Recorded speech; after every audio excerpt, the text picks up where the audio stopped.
মাদারীপুর জেলা প্রশাসকের সাথে জেলার গণমাধ্যম কর্মীদের মতবিনিময় সভা অনুষ্ঠিত। মাদারীপুর থেকে আরিফুর রহমানের তথ্যচিত্রে বিস্তারিত প্রতিবেদনে।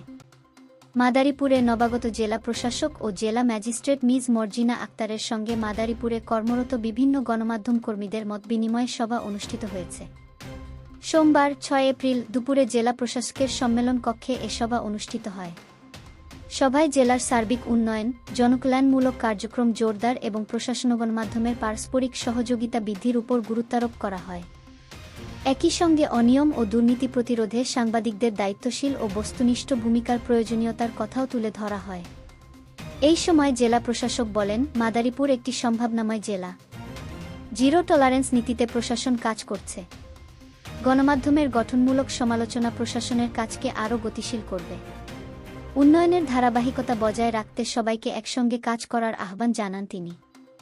সভায় অতিরিক্ত জেলা প্রশাসক সার্বিক আর নোমান, অতিরিক্ত জেলা প্রশাসক উন্নয়ন ও মানব সম্পদ ব্যবস্থাপনা জুয়েল আহমেদ, অতিরিক্ত জেলা প্রশাসক শিক্ষা ও আইসিটি ফাতিমা আজমির তনবী, সদর উপজেলা নির্বাহী কর্মকর্তা ওয়াদিয়া শাবাব সহ প্রিন্ট, ইলেকট্রনিক ও অনলাইন গণমাধ্যমের সাংবাদিকরা উপস্থিত ছিলেন।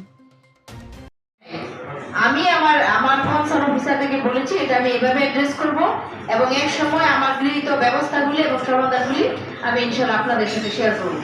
এই পর্যায়ে আপনাদের সাথে বর্তমান অবস্থার প্রেক্ষাপটে রাষ্ট্রীয় বা আমাদের অবস্থানের প্রেক্ষাপটে যে বিষয়গুলো আছে সেগুলির ব্যাপারে আপনাদেরকে কিছু বিষয় ইনফর্ম করবো এবং আপনাদের সহযোগিতা চাই। সেটা হলো জ্বালানি। আমরা জ্বালানির অবস্থা সবাই আমরা জানি যে সারা বিশ্বে যে একটা যুদ্ধের অবস্থা, এটা পুরা সাপ্লাই চেইনে একটা প্রবলেম সৃষ্টি করে, সেটাকে আমরা রেসপন্স করে আমাদের যে ধরনের আচরণ হওয়া প্রয়োজন আমরা সেটা করব। গতকাল মাননীয় মন্ত্রী মহোদয়, জ্বালানি মন্ত্রী মহোদয় আমাদের সাথে মিটিং করেছেন, সেখানে আমরা কিছু নির্দেশনা পেয়েছি। সেই নির্দেশনার আলোকে আমার কনসার্ন অফিসার যারা রয়েছে তাদেরকে দায়িত্ব দিয়েছি এবং তারা এই যে আমি আপনাদের সাথে বসা অবস্থায় কিন্তু আমার ইউনোদের ফোন পাচ্ছি, তারা কোন ফিলিং স্টেশনে আছে, ওটার অবস্থা কি সেটা স্ট্যাটাস আমাকে জানাচ্ছে। এবং বিকালে আমাদের আরেকটা এই জাতীয় একটা মিটিং আমার আছে। তো আমরা সর্বোচ্চ চেষ্টা যেটা সেটা করব। সেটা আমি একা করলে হবে না, আপনাদেরকেও সাথে নিয়ে করতে হবে, আপনারা কনসার্ন থাকবেন। এই যে একজনে বললেন যে তেল পাচার হয়ে যাচ্ছে, 30 সেকেন্ডে জানাবেন। আমার কথা হলো, যখন তেলটা পাচার হয়ে যাচ্ছে ওই সময় আপনি কনসার্ন উপজেলা নির্বাহী অফিসার একটু নক করেন, সেই ইনস্ট্যান্ট তার যে স্ট্রেংথ আছে সেটা নিয়ে সে ওটা প্রতিকার করবে এবং সেখানে আপনাদেরও সহযোগিতা থাকবে।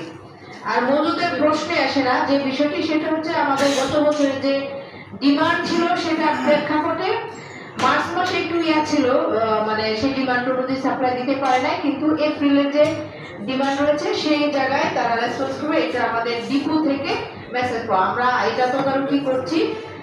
আমরা আসলে অবস্থাটাকে রিড করার জন্য সর্বোচ্চ যে চেষ্টা সেটা করছি। আর বিদ্যুতের ব্যবহার যেটা সেটা করবেন, আসলে সব দায়িত্ব শুধু এক পক্ষে একজনকে দিলে হবে না, সবাইকে মিলে কিন্তু দায়িত্ব পালন করতে হয়। আপনি কিন্তু আপনার বাসায় বিদ্যুৎ ব্যবহার করেন, আপনি যেখানে বসে চেম্বার করেন সেখানে বিদ্যুৎ ব্যবহার করেন, সেখানে লাইট রয়েছে, ফ্যান রয়েছে, এসি রয়েছে, আপনি এটা যথোপযুক্ত ব্যবহার করেন। সানলাইটটাকে সর্বোচ্চ গুরুত্ব দেন, কারণ এখন আমরা যদি দিনের বেলায় আমার সানলাইটের রুমের ব্যবহারটা সম্ভব হয়, সেখানে আমি যেন ফ্যান বা লাইটের যে ব্যবহারটা সেটা যেন একটু করি। অর্থাৎ আপনি সিচুয়েশন বেসড একটা অ্যাপ্রোচ করবেন, সেটা যেন আমরা সবার জন্য ভালো হয়। ইট ভাটার ব্যাপারে যে বলেছেন, ইট ভাটার ব্যাপারে আসলে আমি ডিটেলস একটু জানার চেষ্টা করি। পরিবেশের ছাড়পত্র ছাড়া কোনো ইট ভাটা আসলে চলার কথা নয়। ঘটনা হচ্ছে, আপনারা কিন্তু আমার চেয়ে বেশি জানেন, আমি এখানে নতুন। ইট ভাটার ব্যাপারে দেখা যাচ্ছে যে আপনার স্বার্থ নষ্ট হচ্ছে, আপনি এসে অভিযোগ দিচ্ছেন, আরেক পক্ষ স্বার্থ হাসিল হচ্ছে, সেখানে উল্টা পাল্টা হয়। আমরা কিন্তু জাস্টিফাইড যে বিষয়টা সেই জায়গায় কিন্তু যায় না। নিয়ম মোতাবেক যেটা চলার কথা সেটা আমার পক্ষ থেকে সর্বোচ্চ চেষ্টা থাকবে এবং সেখানে আপনাদের সহযোগিতা চাই।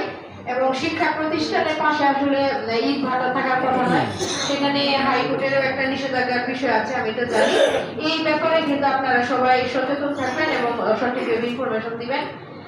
ফিলিং স্টেশনের কথা আমি জানিয়েছি যে ইউনোরা সবাই মাঠে আছে, তাদের সাথে টাইম টু টাইম নেওয়া হচ্ছে এবং এটা আমাকেও রিপোর্ট কেন্দ্র পর্যায়ে দেওয়া হচ্ছে। আইন শৃঙ্খলার যে বিষয়টি রয়েছে, আসলে এই টোটাল সিস্টেমের মধ্যে কোন জায়গার প্রবলেম এটা কিন্তু আপনি জানেন, আমি জানি, সবাই জানে। তো এখানে যেখানে কথা বলা প্রয়োজন সেখানেও বলবেন, সেখানে না বললে হবে না। যার অ্যারেস্ট করার কথা তাকে করতে হবে, যার যে ব্যবস্থা নেওয়ার কথা। একটা সিস্টেম, পুরো একটা সিস্টেমের মধ্যে আমার কি রুল রয়েছে, আপনার কি রুল রয়েছে, আরেকজনের কি রুল রয়েছে, সেটা কিন্তু আমরা জানি। তো আমরা হচ্ছে এক পক্ষকে, একটা ব্যক্তিকে, একটা প্রতিষ্ঠানকে, একটা ইনস্টিটিউশনকে যেন আমরা দোষারোপ না করি। আমরা কনসার্ন ব্যক্তিকে যে বিষয়টা জানানোর প্রয়োজন আমরা সেটা যেন জানানোর চেষ্টা করি। আসলে এককভাবে, একার পক্ষে আমরা কিন্তু সেই গোলে পৌঁছতে পারবো না। আমরা কিন্তু মাননীয় প্রধানমন্ত্রীর অ্যাপ্রোচ, চাল চলন, আমরা ওনার নির্দেশনা খুব সিম্পল, আমরা কিন্তু বুঝার মানে সবাই এটা দেখছি, বোঝার চেষ্টা করবো এবং আমরা সবাই সহযোগিতা হব। তারপরে কিন্তু এই মাদারীপুরের যে সমৃদ্ধি বা যে দৃশ্য বা যে পরিবর্তনটা আমরা চাই সেটা সম্ভব হবে। এরকম ভাবে প্রত্যেকটা জায়গায় পরিবর্তন আসতে আসতে কিন্তু আমরা পুরো বাংলাদেশের যে একটা পরিবর্তিত কাঙ্ক্ষিত রূপ আমরা দেখতে চাই সেটা আসবে। আপনারা দেখছেন AN বাংলার নিউজ।